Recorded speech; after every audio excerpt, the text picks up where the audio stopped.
Okay mga motivation, bali meron tayo ditong product na i-unbox. So, pinadalan tayo ni EOOCCI. So, sino nga ba si EOOCCI? Isang brand na dalubhasa or merong dekalidad sa CarPlay screen. So, para sa mga motor. So, i-check natin kung anong laman nitong loob na pinadala nila sa atin. Para maipakita ko sa inyo kung anong mga laman nito para ma-review natin. So, buksan natin siya. So, ito pala yung ang packaging niya. So, ang ganda. So, safe na safe yung product na nakarating dito sa amin dito sa bahay.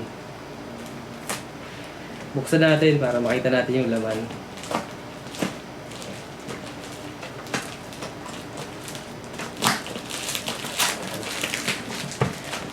Para maipakita ko sa inyo. Yeah. Okay, sa gilid ng box mayroong nakabukod na bracket. Eto. Bali nga pala, kung sakaling o-order kayo ng ganito sa kanila, ito ay nakabukod. Hindi ito kasama sa doon sa unit. Kasi ito kasi na-request ko lang sa kanila na baka pwede ako padalhan ng ibang klase ng bracket para malaki maipakita ko or makalaman ko kung saan ko pwede ilagay sa part ng motor. So, ito siya. Yan. So, makikita natin ang klase ng bracket nila. Ito yung isa. So, meron kasi mga motor na pwede ito ilagay yung ganito. So, yung isa. Tapos, yung other bracket na pinadala sa atin ay ito. Ito. Yan. Ito yung ibang bracket. Yan. Tapos, yung mga kasama na siyang mga accessories. Like tornilyo, meron siya. Yan. So, igilid lang natin siya dito para makita ko sa inyo kung ano. So, ito. Ito ang kagandahan dito. Ito yung mga sa part ng, di ba yung iba-ibang klase ng motor, iba-iba tayo ng design sa harap sa panel. So, meron tayong pwedeng ilagay sa pinaglalagyan ng side mirror. Ito. Naka-design siya doon sa may location ng side mirror. Ito yung bracket na pwede doon. So, since ang motor ko ay NMAX, ito yung siguro magagamit natin. Ito. Yung clamp na to. Yan. So, check natin yung unit kung ano meron sa loob.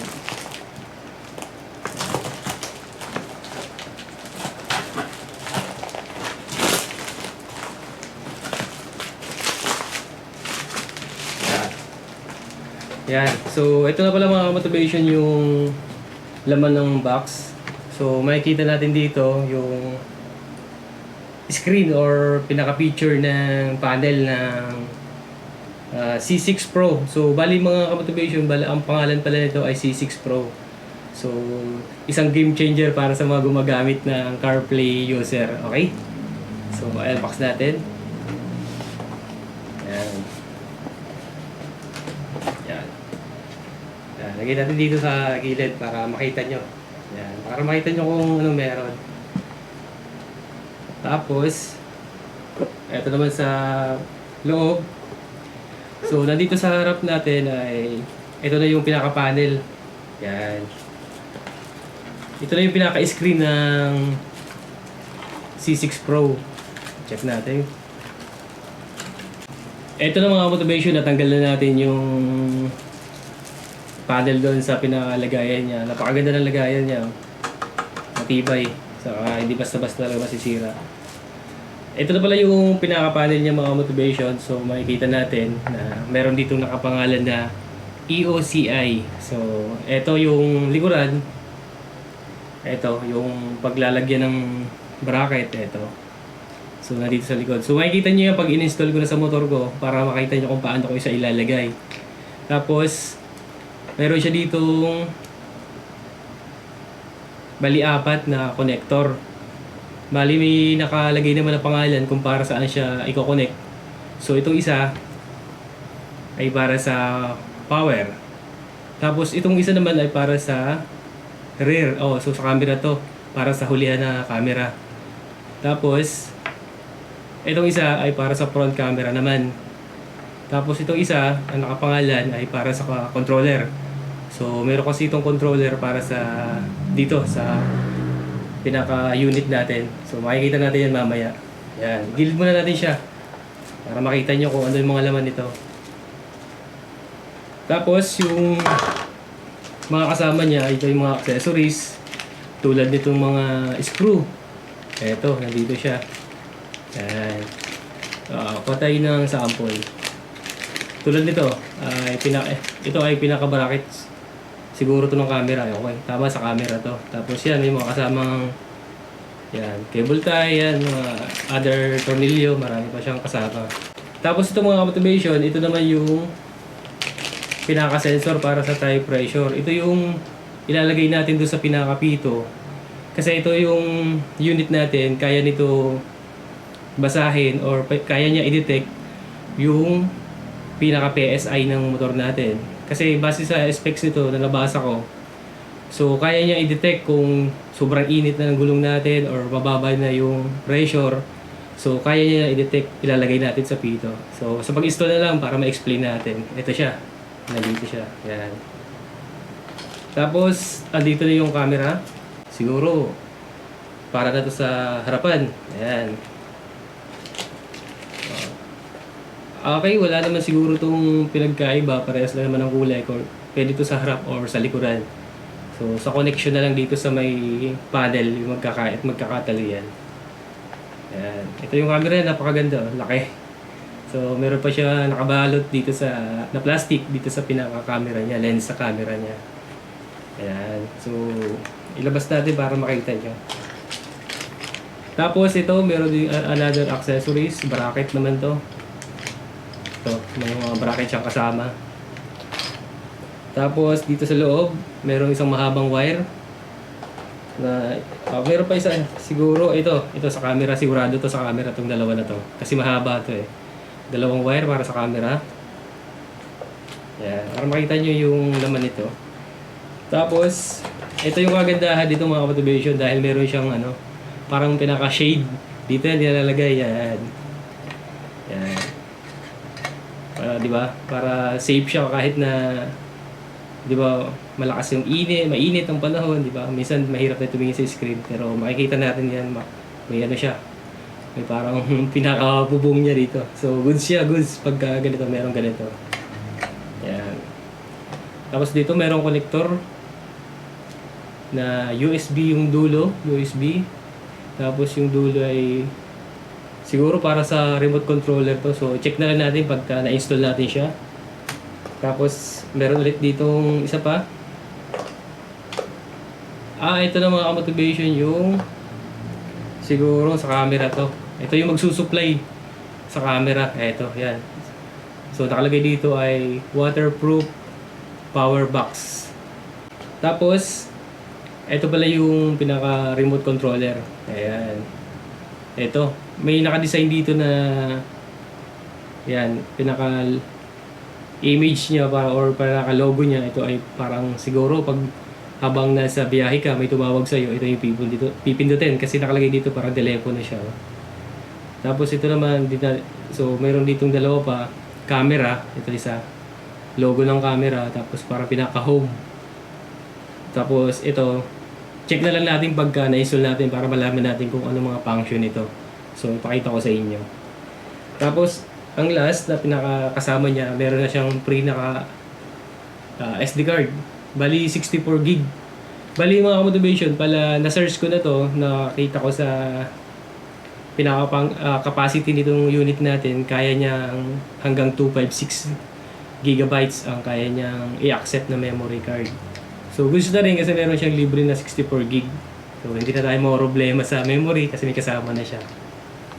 Tapos, pinakalas na nasa loob ng box, syempre, di mawawala si manual para meron tayong guide kung paano natin siya gagamitin.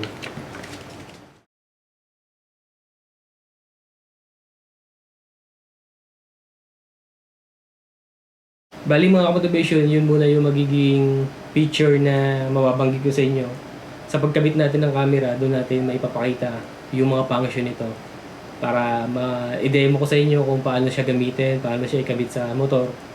So, tara mga motivation, ikabit natin para makita nyo yung specs nito na unit natin na C6 Pro. Okay? Goods na goods to. Okay, ikabit na natin. Okay mga motivation, bali na ikabit na natin yung unit natin nandito sa harapan. Pero ito yung pinaka-panel natin, tapos ito yung pinaka-shade niya sa ibabaw. Tapos yung bracket naman nandito na, naikabit ko na siya. Ito yung ginamit ko.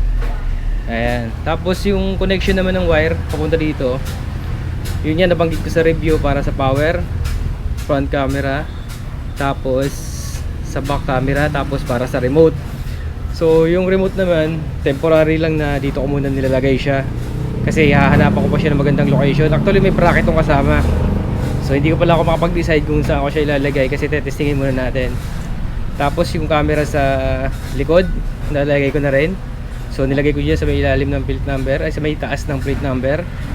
Tapos yung camera naman sa harap, nilagay ko naman dun sa may ilalim ng bracket ng mini driving light. Tapos yung pinaka-sensor natin sa gulong, yung tire pressure monitoring para sa likod, nailagay ko na rin.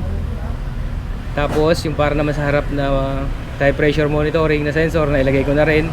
Okay, testingin naman natin, buhayin natin ang motor, susiyan natin. Pagka sinusiyan natin ang motor, automatic siyang mabubuhay. Yan, unang lalabas yung pinaka logo nila, may nakalagay na support at eoocci.com. Tapos antayin natin yung ayan, yung pinaka display niya. Once na nabuhay na yung motor, una muna lalabas ang logo, tapos ito na. Pagdating dito, meron tayong nakaset dito na pag pinindot natin, example ito, nandito makikita natin yung monitoring ng PSI natin. Okay? Nakalagay dito sa monitoring ko ay meron na siyang 22 PSI sa front na gulong. Tapos ang temperature niya ay 30 degrees Celsius. Tapos pagdating naman sa back, ang nakalagay dito sa screen ay 31 PSI yung sa hulihan na gulong ko. Tapos ang temperature ay 31 degrees Celsius.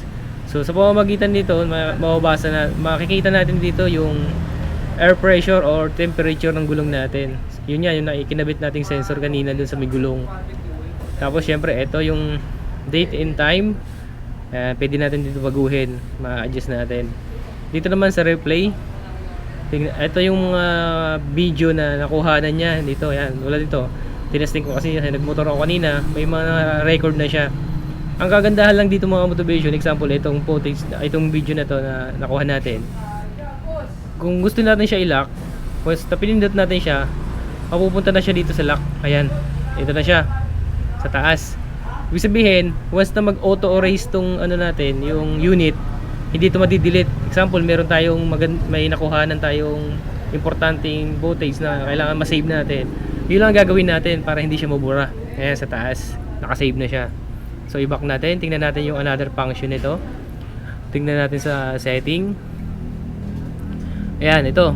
Pagdating naman sa setting niya, yung ang mga display niya dito nakalagay language, time setting, speed unit, phone audio, key volume, Wi-Fi switch, pressure, screen saver, reset factory, format SD card, auto bright, GPS information, version, touch mode. Yan yung nakalagay dito mas mga motivation sa pinaka-display niya. Yung parang pinaka-application niya na nandito. So, i-check natin kung paano natin i-connect si cellphone natin para ma-try natin kung gagana siya sa music or sa Google Maps. Para pagka halimbawa nagbabiyahe tayo, gagamitin natin siya sa pag-google, check natin kung gagana siya. Okay? Sa pag-connect na pala mga motivation naman in Bluetooth, pipindutin lang natin to. Yan.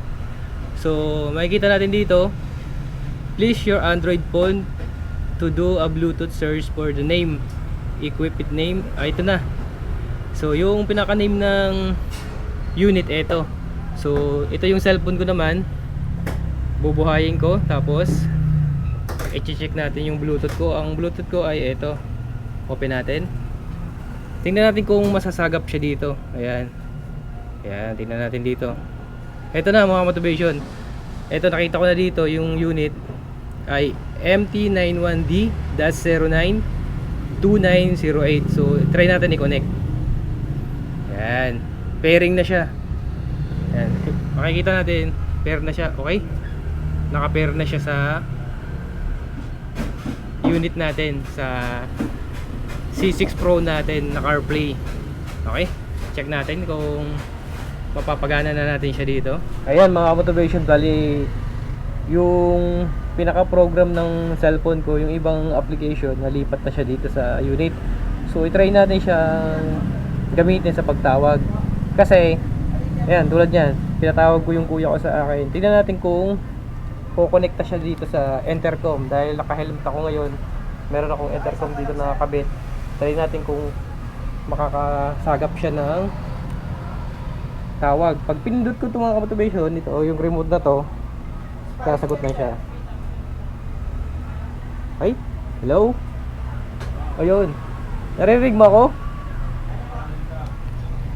Okay mga automation, ang kagandahan nito, ayan, testing natin yung intercom ko, naka bluetooth dito sa unit, dito tapos sa cellphone nakakonect siya. Yan, bali tatlong unit ang nagkakabit dito, cellphone to C6 Pro, tapos mula sa C6 Pro papunta dito sa may helmet ko. Okay kuya, magsalita ka nga. Hello. Okay, di ko na alam kung maririnig mga motivation na itatapit ko yung mic sa sa mga speaker di sa loob. Ito, pakinggan yung mga motivation ha. Hello, hello. Sige, lakasan mo boses mo. Lakasan mo boses mo. Okay. So, yun. Di ko lang alam mga motivation kung narinig ha. Yun ang kagandahan dito. Pag once na may intercom ka, tapos natakbo ka, may tumawag sa'yo, pindutin mo lang to. Ayan, sasagot na siya. Ayan, nakikita natin dito, ayan calling siya. Yung dito sa screen na to, ito kuya ko, nakakausap ko dito. Okay? So, yun ang kagandahan dito mga motivation. Hindi ka na mo problema pag may tumatawag sa'yo. Pag nasa biyahe ka at meron ka ditong intercom, maririnig mo siya. Okay? Yeah. Okay mga motivation, nakita naman natin na naka-receive tayo ng tawag sa kuya ko. Tinesting namin cellphone to C6 Pro, tapos C6 Pro papunta sa intercom, automatic siya na nag-connect. Once na sinagot mo siya pamamagitan nito na pindot, pag pinindot mo to, masasagot mo na siya sa telepono.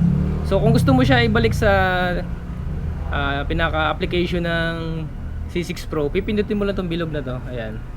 Basta pinindot mo yan, pindutin mo tong home. Yan, mapupunta ka na doon sa pinaka-home panel ng C6 Pro. So nakikita natin sa taas ay nagbi-blink siya. Automatic siya, you know. Automatic nagre-record ng unit natin once na binuhay natin siya. Tapos mga motivation, check naman natin ang Google Maps. Mag-search tayo sa mapa. Ayan.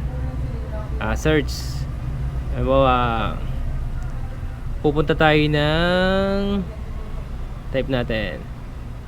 So, punta tayo ng Cavite. Lagay natin dito, Cavite. Cavite City, try natin. Ayan. So, tingnan natin kung gaano siya kalayo. Pag i-start natin siya, ayan. Ayan na. Okay, makakapag-navigate na tayo mga motivation. Ito na yung mapa natin.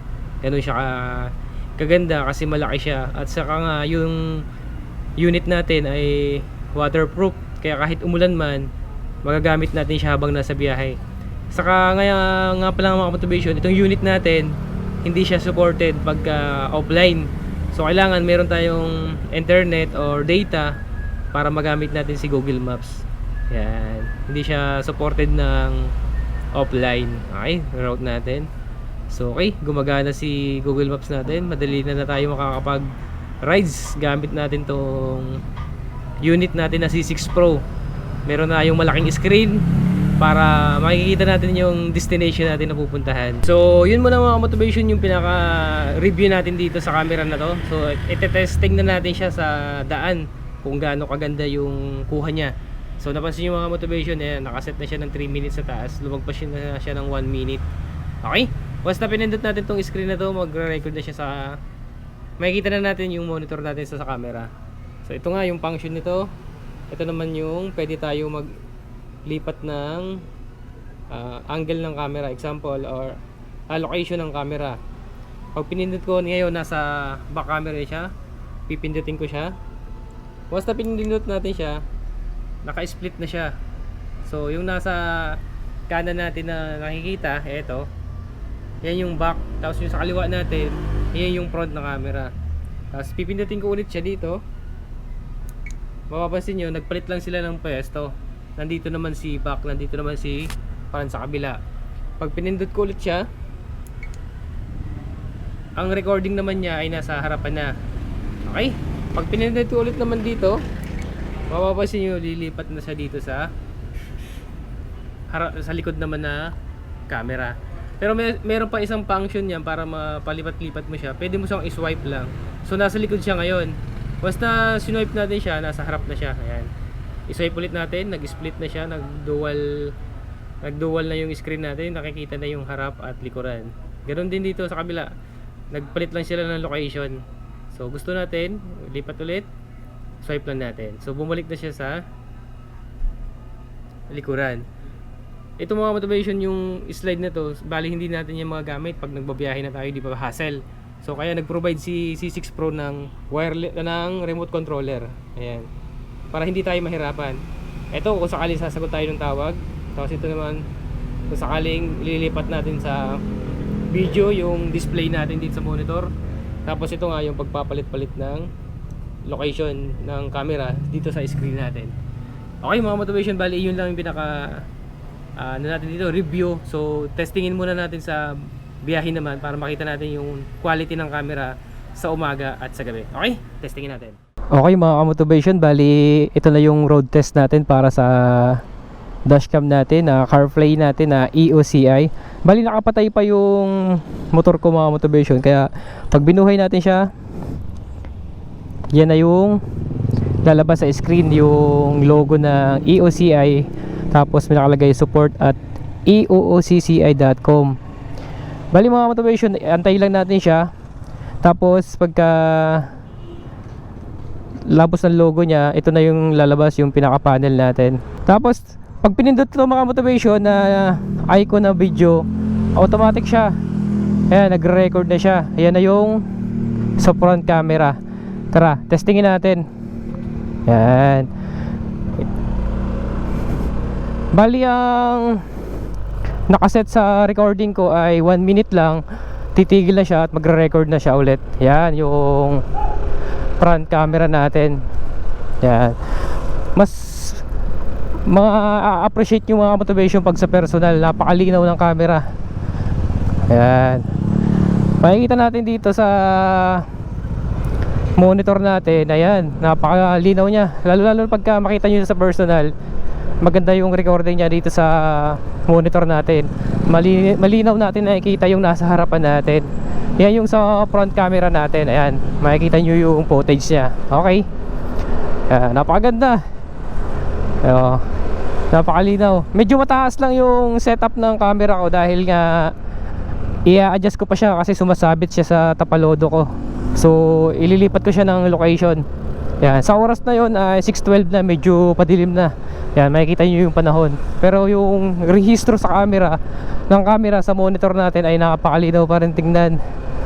Yan. Testingin natin. Yung nakikita nyo ngayon ay front camera yan. Tapos sa monitor makikita natin yung oras, date. Tapos yung kilometers na tinatakbo natin ay nakikita rin natin. Yan. Pero mapapansin nyo, hindi siya minsan sumasabay sa takbo. Ayan, no? Ayan. Nadidelay siya ng konti. Pero ang pinaka-importante naman dito yung ano natin yung dashcam, yung quality ng video natin na mai-record. Kasi for safety purpose, di ba, kailangan natin to sa biyahe natin pagka meron tayo nito. Ayan yung front natin. So mapapansin nyo kasi baka may mag-comment, bakit delay si kilometers base sa motor. Ayan, papatakbuhin ko siya na mabilis. Ayan, nagta-36 na ako, pero sa monitor natin sa CarPlay natin ay nade-delay siya. Ayan, delay siya ng mga siguro lamang ng 10 kilometers lagi. Ayan, pero importante naman siya yung ano natin, yung camera natin. Ayan, napakaganda niya tingnan. Tapos ipapakita ko naman sa inyo mga motivation yung sa likuran naman. Okay? Ito pala mga motivation, hindi mo na kailangan dito pumindot sa screen, di ba? Ito, pipindutin lang natin tong sa baba na icon na parang switch. Yan, di ba? Kita natin. Yan na yung sa back camera natin. Napakalinaw oh. Yung sa rear natin. Okay? Testingin naman natin yung quality ng yan. Yan, ganda oh. Napakalinaw. Di mo na kailangan ng ano na side mirror. Nakikita mo na sa likuran no? Di ba? Pero syempre ito ay ano lang naman natin to, parang additional safety sa motor natin. Ayan, kung gusto nyo bumili nito mga motivation, ilalagay ko dyan sa comment section yung link. At syempre gamitin nyo lang yung code na Kamotivation Vlog para magkaroon kayo ng 22% discount. Ayan, kung gusto nyo mag-avail ng ganito, i-click nyo lang link, tapos sa code naman para sa discount, Kamotivation Vlog lang ilalagay nyo. Ayan, napakalinaw nyo oh. Yan yung sa back natin na camera. Okay? Saka isa pa mga motivation, yung naka-default pala dito, ituturo ko sa inyo ha, para hindi kayo malito. Ayan, tumigil ako konti, tapos pag pinindot ko to, makikita natin si setting. Mapapansin natin dito yung back camera mirror, kailangan naka-on siya. Kasi once na naka-off siya, pag ginamit natin yan, okay, pindutin lang natin ulit ang video, mapapansin nyo, baliktad. Yung, mapapansin nyo, di ba, ito yung nasa gilid natin, ito yung building na kulay brown na pinto, di ba, nasa left siya. Parang, instead na dapat na dito siya right, parang malilito ka, di ba? So, kailangan mo lang siya, puntahan mo ulit si back camera, kailangan si back camera mirror ay naka-on lagi, para pag pinindot natin dito sa kuha natin, di ba, andito na ulit, andito na yung kulay brown no? Kita na natin. So sabay lang siya sa visual natin. Kung ano nakikita natin sa camera sa kanan, yun din na nasa kanan natin in actual, di ba? Unlike kanina pagka naka-off siya, di ba, baliktad siya, ang nakikita natin sa kanan yun nasa kaliwa. Kaya yun ang pinaka yung mga motivation. Bali, tandaan nyo, kasi baka malito kayo, baka sabihin nyo, bakit baliktad ang register ng footage dito sa screen, di ba? Nakakalito din. Kaya huwag kayong malito, i-on nyo lagi yung back mirror camera nya para tugma siya sa nakikita nyo sa kaliwa, base sa nakarehistro sa ano, sa monitor. Okay, mapapansin natin, padilim na, para mamaya testigin din natin pag madilim na yung camera natin, kung maganda ba yung quality kahit gabi na, di ba? Ayan, no? Kahit na ano na, magsi 6:30 na, napakaliwanag pa rin, no? Napakaganda tingnan. Ayan. Okay mga motivation, bali madilim na. Testingin naman natin yung camera niya sa harapan, kung gaano siya kalinaw kahit na madilim na. Ayan, nakikita natin, di ba? Merong tao sa harapan natin. Okay, testingin natin ang recording ng harapan sa madilim. Okay, mapapansin nyo mga motivation, yung ilaw na nakikita nyo sa harap ay stock lang yan. Ngayon, bubuksan ko yung mini driving light ko. Tingnan natin kung makakatulong siya sa liwanag. Ayan oh, grabe, mas lalong luminaw mga motivation. Ayan, pagpasensya na kasi medyo mataas yung ano, pagkakalagay ko. Hindi ko na siya magalaw, gawa ng baka masira yung bracket. Pero kitang kita naman natin na maliwanag talaga siya. Ayan oh. Ayan, nakabukas yung mini driving light ko. Ayan, naka low beam lang. Tapos patayin ko siya. Ayan oh. Medyo dumilim ng konti pagka napapadaan tayo sa konti ang ilaw. Pero pag bubuksan ko, yun. Oh, pakalinaw. Ayan, iikot ulit tayo dito.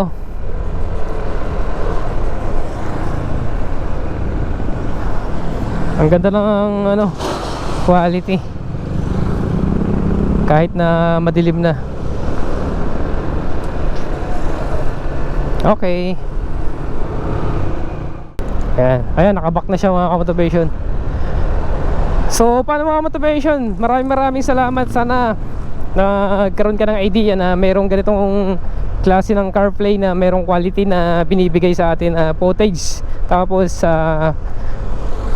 mga function niya, maraming pwedeng gamitin para makatulong sa pagmumotor natin, tulad ng paggagamit natin ng Google Maps. Tapos 'di ba, minsan pagka malakas yung ulan, hindi tayo makapag Google Maps kasi ang cellphone naman natin hindi naman halos talaga totally waterproof. Minsan gumagamit pa tayo ng plastic para balutin, at minsan tinatanggal natin. At napaka-hassle minsan, 'di ba? Pag may tumatawag, kailangan mo pa siyang tanggalin, at nalalaspag yung cellphone natin, kakatanggal alis, 'di ba? Kakatanggal alis, tanggal balik pa na. tanggal balik, yun, nalalaspag yung cellphone natin. Kaya malaking tulong to kasi waterproof to unit natin na ginagamit. Kahit na malakas yung ulan, yan, kayang-kaya niyan sumabay. Tapos ang kagandahan pa dito, mga motivation, yung ano niya, yung rehistro niya dito sa monitor natin, depende yan sa area natin, automatic siya na ga-adjust. Kung sobrang dilim ng area natin, ayun, automatic siya na maliwanag ang screen natin. At kung napadaan naman tayo sa mga liwanag na area, kung ano siya, nag-a-adjust siya para mas makita natin ng maganda yung monitor natin. Kaya yun ang kagandahan dito sa ano natin, sa unit na ginagamit. Okay, mga motivation, maraming salamat. Sana nagustuhan nyo ito. Kung interesado kayo, check nyo na lang yung nakalagay na link at discount code dyan sa comment section para ma-avail nyo itong ginagamit kong CarPlay na galing sa EOOCCI. Okay, let's go. Maraming salamat. Hanggang sa muli. Bye bye.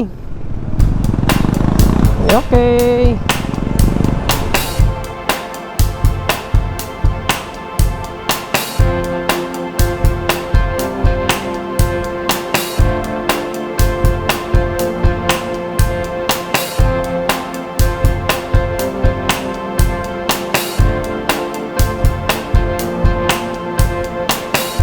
It's raining dead, can't see the yellow lines anymore. The next exit has a church, then I know what I'm praying for. Set me free from the chains on my hands and feet I wear. It's like lusting for a woman who only wants a millionaire. She said, you know me, you can't find me at the halfway cone by the old payphone. I'm a lover, not a runner, so I think I'll let you kiss me once. She said, you know me, you can't find me at the halfway cone by the old payphone. I'm a lover, not a runner, so I think I'll let you kiss me once. Yeah, it's 2:45 by the time I hit the hotel. Keys on the floor, falling deep into the cheap smell of 409 and knockoff pie. Phone starts to ring, but it's all in my mind. She said, you know me, you can't find me at the halfway cone by the old payphone. I'm a lover, not a runner, so I think I'll let you kiss me once. She said, you know me, you can't find me at the halfway cone by the old payphone. I'm a lover, not a runner, so I think I'll let you kiss me once. It was only a dream, it was all just a dream. It was only a dream, as real as it seemed. Just a dream. It was only a dream. It was all just a dream, as real as it seems. She said, you know me, you can't find me at the halfway cone by the old payphone. I'm a lover, not a runner, so I think I'll let you kiss me once. She said, you know me, you can't find me at the halfway cone